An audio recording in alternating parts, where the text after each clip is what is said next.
It's a strange thing about human beings. We crave to be understood. Not because we lack understanding, but because being understood makes us feel real. It validates our existence, makes us visible in a world that keeps looking away.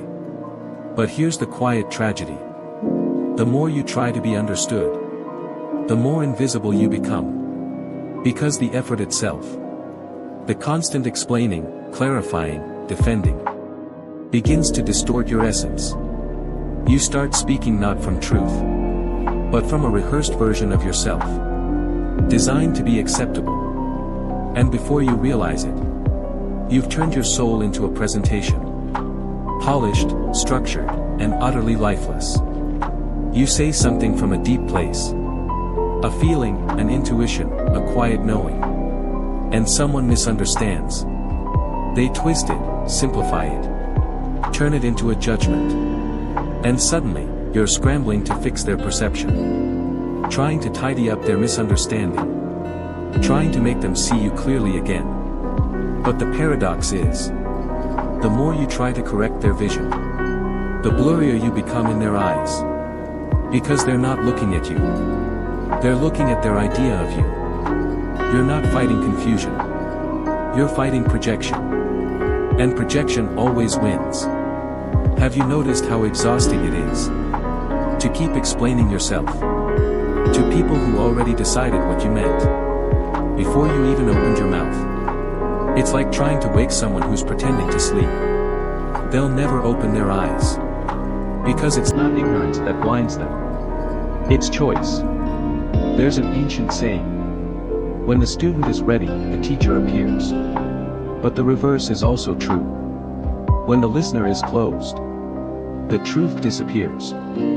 You could whisper the most luminous truth, and it would still sound like noise. To ears tuned only to self-defense. We live in a culture addicted to explanation. Every disagreement must be solved through dialogue. Every feeling must be rationalized. Every mystery must be turned into data. We've forgotten that some things are not meant to be explained, only lived. There's a wisdom in silence. Not the silence of suppression, but the silence of alignment. The silence that says, I no longer need to convince you. I know what I know. When you reach that point, something profound happens. The energy that was leaking through endless explanations returns to you. Your presence becomes heavier, calmer, grounded. You stop being a flickering candle and become a steady flame. People can feel it. They may not understand you, but they sense something unshakable. They sense a peace that doesn't depend on approval. That is the true beginning of power.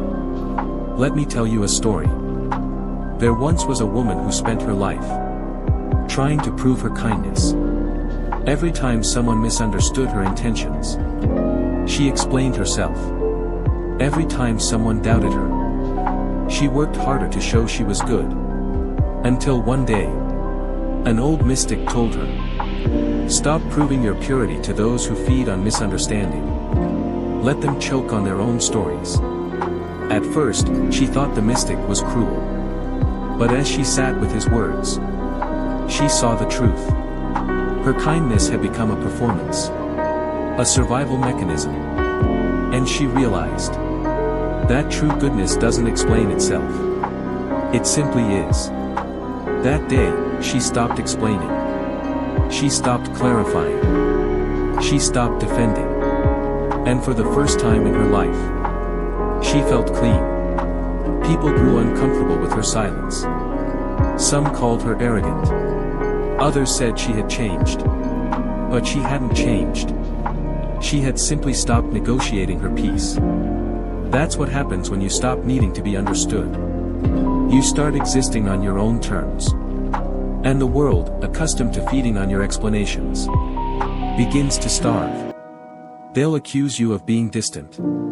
They'll say you've grown cold. But it's not coldness. It's clarity. You're no longer heating the room. For those who insist on standing outside. And ironically, that's when real connection becomes possible. Because when you no longer beg to be understood, You finally meet those who truly see. They don't need your explanation. They recognize your essence. Here's a truth we rarely admit. Some people are not looking for truth. They're looking for confirmation. They don't want your perspective. They want you to echo theirs. And if you don't, they'll twist your silence into guilt, your firmness into pride, your compassion into weakness. But that's not your burden to carry. Their misunderstanding is not your failure. Their perception is not your mirror. You can only be responsible for your integrity, not their interpretation of it. The moment you internalize this, something remarkable happens. You start to feel light. You stop rehearsing your sentences before every conversation.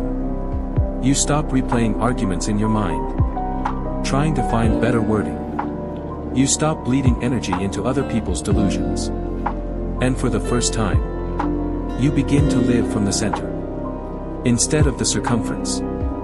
There's a great illusion in communication. The belief that words alone create understanding. They don't. Understanding arises not from what is said, but from the state of being of the listener. If someone is locked in fear, your love will sound like manipulation. If someone is addicted to control, your freedom will look like rebellion. If someone is ruled by shame, your confidence will appear as arrogance. You cannot speak across different levels of consciousness and expect harmony. Words are translators of vibration. When two people vibrate at different frequencies, even the same sentence carries different meanings. That's why mystics often spoke in parables. Not to be mysterious, but to bypass the intellect and reach the soul. You can't argue someone into awareness. You can only embody it. Imagine you're standing by a river. On your side, the water is clear. You can see the stones, the reflection of trees, even fish gliding beneath the surface. On the other side, the water is muddy, churning, filled with debris. Now imagine trying to explain the clarity of your water to someone standing in the mud. They can't see what you see. They can't feel the coolness, the calm. And every word you use to describe it sounds like arrogance, because their reality doesn't include that clarity. So what do? You stop shouting across the river. You let the river itself, the current of time, the quiet of your example, speak for you. Here's the irony. When you stop explaining yourself, life starts explaining for you. Not through words, but through outcomes, through energy, through presence. People start noticing the difference between your peace and their chaos. They start questioning the stories they built about you. And one day, they might finally see, not because you argued, but because you embodied truth. That's the power of silence. It's not passive. It's surgical. It dismantles illusion by refusing to feed it. We often think peace means the absence of conflict. But true peace is the presence of discernment, knowing where to invest your voice and where to keep your silence sacred. Not every misunderstanding deserves your explanation. Not every attack requires your defense. Not every argument is worth your participation. You begin to realize peace is not something you earn through convincing others. It's something you choose by refusing to hand over your energy. Let me ask you something. How many times have you walked away from a conversation feeling smaller than when you entered it? How many times have you explained yourself so many times that your truth began to feel like a lie? How many times have you been accused of things you never said because someone's mind decided what kind of person you are? And how much of your life have you lost to trying to correct them? There's a deep kind of loneliness that comes from being misunderstood. But there's an even deeper kind of freedom that comes from no longer needing to be understood. Because once you stop trying to control perception, You begin to live in direct relationship with reality itself. Not through the filters of others, but through your own clear seeing. That's when your peace becomes unconditional. That's when your stillness becomes strength. People will still misunderstand you. They always will. But now, it won't matter. Because you'll understand yourself. You'll realize you were never meant to fit into their narrative. You were meant to write your own. You'll stop trying to prove your worth and start living it. You'll stop arguing your truth and start embodying it. You'll stop explaining your peace and start radiating it. That's when you become unshakable. Not because the world stopped challenging you, but because you stopped needing its approval to exist. In the end, silence is not the absence of communication. It's the highest form of it. Because silence says, I trust the truth to reveal itself. And it always does. Sometimes not immediately. Sometimes not even in your lifetime. But truth has a strange way of outliving misunderstanding. It doesn't need your defense. It only needs your alignment. So the next time you feel the urge to explain yourself, pause. Take a breath. Ask yourself, am I explaining to connect? Or am I explaining to be approved? If it's the latter, choose silence. Let your actions, your presence, your peace, do the talking. Because in the end, the ones who are meant to understand you, will.